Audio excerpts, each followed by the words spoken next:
गुरु पूर्णिमा पर स्नान और दान का महत्व बहुत है। गुरु पूर्णिमा के दिन प्रातःकाल ब्रह्म मुहूर्त में उठकर पवित्र दिन तालाब, घर में गंगा जल मिलाकर स्नान करना अत्यंत शुभ माना जाता है। स्नान से तन और मन की शुद्धि होती है। भगवान विष्णु महर्षि वेदव्यास और अपने गुरु की कृपा प्राप्त करने का मार्ग प्रशस्त होता है। इस दिन स्नान के बाद भगवान विष्णु महर्षि वेदव्यास और अपने गुरु का पूजन करें। उसके पश्चात अपनी श्रद्धा और सामर्थ्य के अनुसार दान करें। मान्यता है कि गुरु पूर्णिमा पर किए गए दान कई गुना फल प्रदान करता है। अपने जीवन में सुख, शांति और ज्ञान समृद्धि का मार्ग खोलना है तो गुरु पूर्णिमा पर ये दान करें, जैसे अन्न, चावल, गेहूँ, दाल, वस्त्र, फल, मिठाई, पीले वस्त्र, छाता और जूते, चप्पल, पुस्तकें, धार्मिक ग्रंथ, दक्षिणा, गौ सेवा, जरूरतमंदों की सहायता करें। इस दिन का दान करते समय अहंकार नहीं बल्कि सेवा और श्रद्धा का भाव रखना चाहिए। गुरु का सम्मान, सत्संग, मंत्र जप और दान ये सभी मिलकर गुरु की पूर्णिमा को अत्यंत पूर्णदायी बनाते हैं। गुरु पूर्णिमा पर स्नान, पूजा, दान करने से ज्ञान, सौभाग्य और गुरु कृपा की प्राप्ति होती है।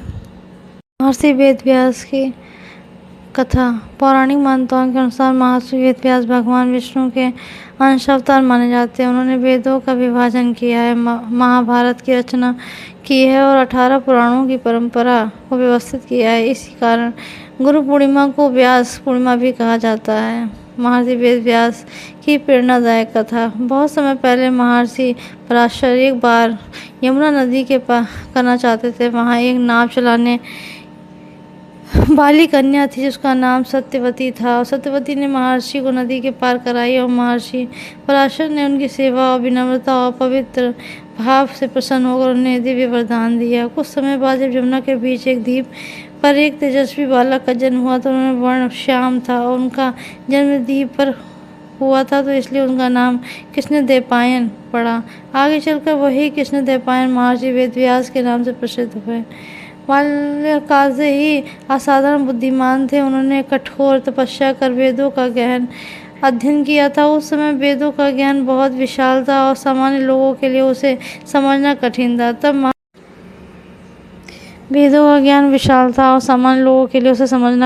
तब महर्षि वेदव्यास ने मानवता के कल्याण के लिए एक महान कार्य किया। उन्होंने एक ही वेद को 4 भागों में विभाजित किया, ऋग्वेद, यजुर्वेद, सामवेद और अथर्ववेद।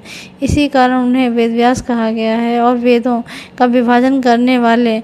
इसके बाद उन्होंने महाभारत की रचना का संकल्प लिया। कहा है कि उन्होंने भगवान श्री गणेश से इसे लिखने का आग्रह किया था। श्री गणेश ने शर्त रखी थी कि वे बिना रुके लिखेंगे, इसलिए वेदव्यास जी बिना रुके श्लोक सुनाए। व्यास जी ने उत्तर दिया कि गणेश जी के प्रत्येक श्लोक का अर्थ समझकर ही लिखेंगे। इस प्रकार महाभारत की दिव्य रचना पूर्ण हुई। महाभारत में ही श्रीमद् भागवत गीता का अमूल्य ज्ञान समाहित है। महर्षि वेदव्यास ने 18 महापुराणों की रचना की और व्यवस्था की कि धर्म, ज्ञान और भक्ति और सदाचार का संदेश पूरे समाज तक पहुंचाया जाए।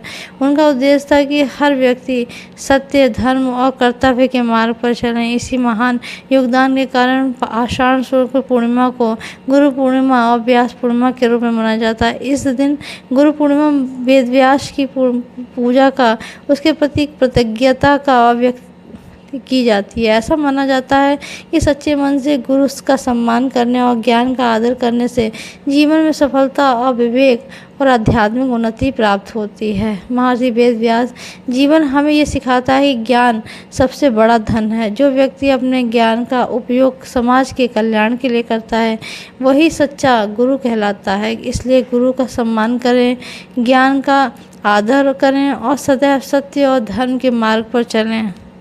हर हर महादेव।